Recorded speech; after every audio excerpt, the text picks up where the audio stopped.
আসসালামু আলাইকুম গাইস, কেমন আছেন? আপনারা আছেন ভালো? এই দেখেন, এই ফলটা কাটতাম যাইয়া সাবিত্রা ভাঙ্গি গেছে। ফলটা কাটলে পামু 5 টাকা, কিন্তু সাবিতের দাম হচ্ছে 150 টাকা, মালায় রিঙ্গিত 150। তো মনে করেন যে আজকে কাজ হইতেছে না, আর সকাল রাতে কাজ করছিলাম,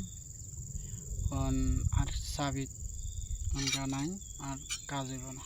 মনে করেন যে চলে যেতে হবে কখন। এই হলো মনে করেন যে আমরা প্রবাস জীবনের বহুত কিছু পাম বাগানের কিছু কিছু স্মৃতি। দেখেন, 4টা ফল কাটছি, 4টা ফল কাটছি।